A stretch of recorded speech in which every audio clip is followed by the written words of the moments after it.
The perfection line will be a key reason the Boston Bruins win the Stanley Cup, and Jeremy Swayman needs to be in the net as he's the better goalie. No, Ryan. Linus Ullmark has been hot for the last month in April. He's our starter with $5 million, and the perfection line hasn't played together for like 700 months. You don't know what you're talking about. Thanks, voice of Bruins public opinion. Told you so. The Bruins end up taking down the Carolina Hurricanes for the first time in a billion years. 16 periods. 6 games, never had a lead over the Canes. The Bruins finally cracked the code at home in front of a rocking crowd of those Bruin maniac fans. We love them. They end up winning 4-2 over the Carolina Hurricanes, and it's about damn time we got a series out of this, wouldn't you say, Bruins fans? Look, Carolina fans, you watched the same game I did. The first period went exactly to plan. It was 1-0. You sneak a goal in under an unsuspecting Jeremy Swayman after a terrible, absolutely terrible turnover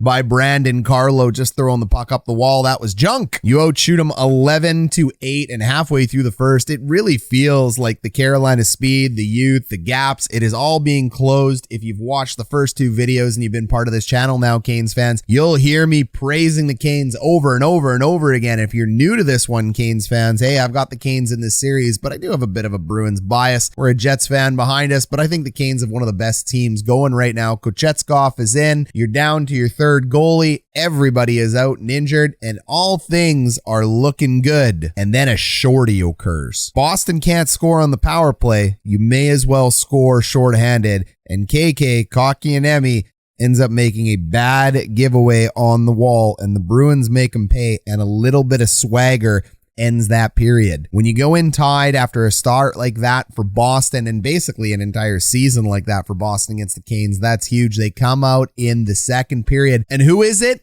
It's the perfection line. We told you that was going to be the key. When guys get on us about lines, this guy here, that guy there, it was that way yesterday, this way. Look, they always go back to the well. It's the best line in the NHL. We figured they were going to go back to the well. We love being right, taking victory laps. And of course, it's our channel, and we never tell you when we're wrong, right? So at the end of the day, the perfection line carries the Bruins forward. And then finally, the power play cracks the code. And that's a little bit of trouble for Carolina. They've never been in this position before. You're down 2 goalies. That's scary. We said no Freddie Anderson could be the reason the Carolina Hurricanes end up losing this series. Kochetkov is a very good goalie. Look, if you guys didn't know who he was, he may not speak English, but he was a 2nd round draft pick, 2nd goalie taken off the board. This isn't a nobody out of nowhere. This is a top ranked goalie that was drafted to come in and be the future of the Carolina Hurricanes. It just so happens the future is now. This isn't an e-bug. This isn't a guy pulled from the East Coast Hockey League. This is a guy that is supposed to be good. So is he good? He's young. He had a great game last game. He's going to be the answer for the Carolina Hurricanes going forward until one of these goalies can return. So he's not nobody, but they end up solving him in this game. And it's quite the pressure cooker when you're playing against the Bruins at home in a building that loud. You're that young, and you're facing down Pastnak, Marchand, and Bergeron. The swagger the Bruins are going to get from cracking that penalty kill is going to be huge, and it'll be interesting if Brind'Amour and the Canes can rebound. They have never been in trouble against the Bruins. So does this end up turning the series? The key to Bruins hockey, Carolina fans, if you haven't been around this for very long, they are comfortable being down in series. They won a Stanley Cup being down to the Vancouver Canucks. They are comfortable being behind in goals. We said, hey, if you're up a goal, down a goal, when the Bruins are down, they don't really stress. That veteran team led by Bergeron. They always have a chance to come back, and they do. And when they start filling the net, it's going to be dangerous, and they've started filling the net. So we got a series, baby. We're going to go ahead and we're going to break down the goals, but we want to thank all of you new fans and current fans. Thanks for getting us to 5,000 subscribers. We just passed it. This channel has been around for a year. I want to give you 2 big thumbs up, and I'm hoping you can do the same for us. There's 2 ways you can support us here on this channel. There's one, it's called Super Thanks. It's a monetization reward. It's down there with the heart. It's like tipping your bartender. You know what? We definitely appreciate it. But if you can't support us financially, it is not a big deal. We still love you, and we will always produce free content for you. So hit the thumbs up. It's free. Hit subscribe. It's free. Comment down below. It's free. It all goes to help us. But if you think the content has been worth it for you and you've gotten some value out of it, super thanks is a big deal. Thank you to all of you for getting us to 5,000. We love each and every one of you. Goal number 1, we see Brandon Carlo hustling back. Look, he doesn't shoulder check. That's the big problem to this play. He is just so focused on the puck right now. We go back again. Look, you should be looking right. You should be looking left. Defenseman, always shoulder check. You got time. That's the sign of an elite defenseman. He doesn't do it. He ends up in this weird spot, and then he just turns around and fires it. I hate this play. You're not reading. You're not anticipating. You have no idea where gap is, where the pressure is, where you should be going. You're just throwing junk up the wall, and that is not the way you want to play defense in the NHL. The puck obviously ends up the wall here, and all Carolina has to do is pick it up here, and they throw a little bit of junk on net. Unfortunately, you know what? Swayman's a little bit nervous here, I believe. He's still a young kid as well, too. He's Calder eligible. Is he a rookie? Isn't he? I don't know. The NHL is really weird with that. Technically his second season in the league. Technically his first season in the league. Who the frick knows? But that puck ends up going towards the net. And there's just a slight little tip here because, of course, he's got to get in front of him. Like, Carlo, what are you doing, man? Bad tie up. Unfortunate bounce. It goes in. And you'd think that would shatter the confidence of young Jeremy Swayman, but it does not. Beginning of the year, we said Swayman's the best guy to go with. You shouldn't be worrying about bringing in $5 million guys. You shouldn't worry about Rask. Give the future the net, and he ends up proving it again tonight. So Swayman, look, great game. He's the right goalie. He's the guy the Bruins got to stick with if they want to go forward. That goaltending controversy they had, if they're going to flip back and forth, that could end up costing them. We called it out pre-playoffs. We said if you start with Ullmark and you end up flipping forward, that could end up, not being what you want to do. So they're down 2 games. Can Swayman dig them out of the hole? At this point in time, the Carolina Hurricanes are still out skating the Boston Bruins. They're closing gap. They're closing gap. They're closing gap. But it takes to the end of the first here in the goal that we see for Boston to remember that they know how to skate, and they're a fast team as well too. They start pushing back by closing gap themselves, puck supporting, replacing players, and playing positionless hockey. And then they start putting out the perfection line to perfection because that's just the hardest line in the world to handle. Why wouldn't you go ahead and stack that line? You got Taylor Hall back on the second line. It's all right. DeBrusk is stepped up. Hall is good.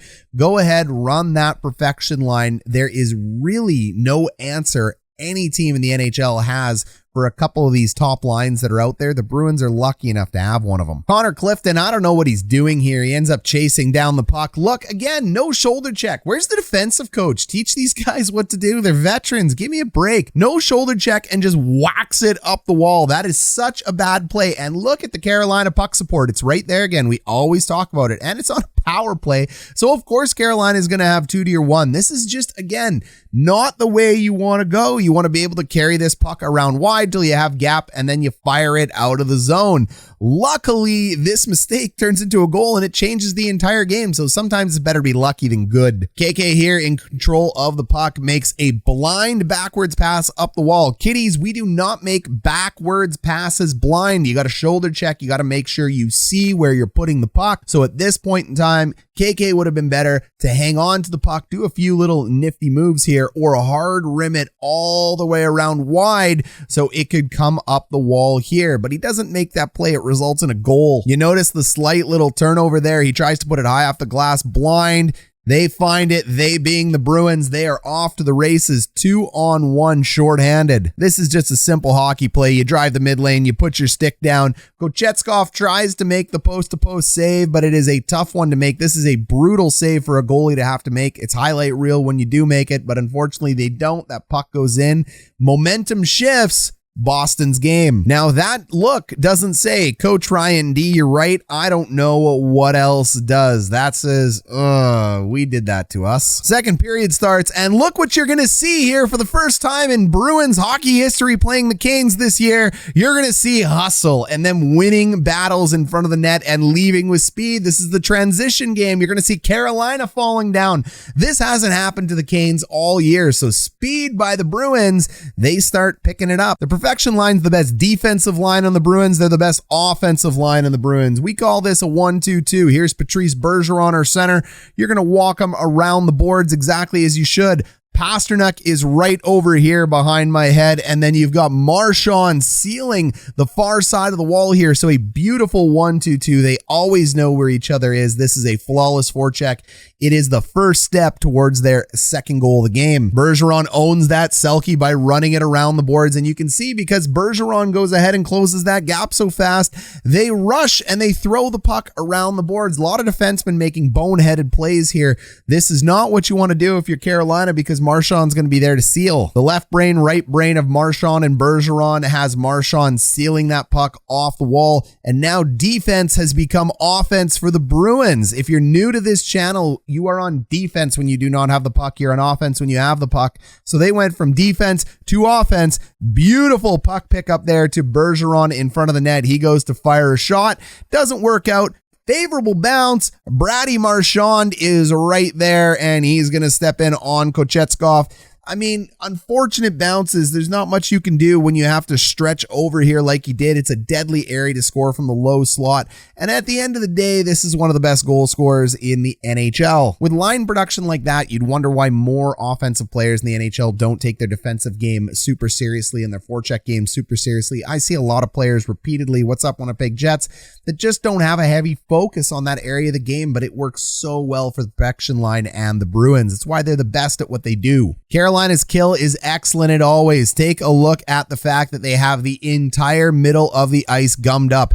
Everybody sticks in the right position. I really do got to point this out. I know Carolina gets scored on from this, but look, everybody's stick is in the right position. It's in the passing lanes. That's where you want it to be. No one's got their stick on the wrong side of their body. Unfortunately, no matter how good a power play or a penalty kill is going to be, the power play always has the advantage. So you see 3 beautiful sticks and lanes there, but that is just some sick sauce perfection line plus Charlie McAvoy. That's always the deadliest combination, is it not? Over there to Pasta. He ends up freezing it in front of the net. There's no one-timer. Kochetkov moves over, but he has way too much room up top over here. There's nothing the goalie's going to be able to do on this when you're making a 180-degree post-to-post kick save at this point. So he goes to reset, but it is not good enough. Pasta finds a little bit of a screen there as Carolina goes to get in, and he buries it short side. The story of the game is simple. Swayman, perfection line. The power play finally ends up working, and the Boston Bruins remember how to skate and get to pucks from the second period on. We now have a series. We'll see you guys for Game 4.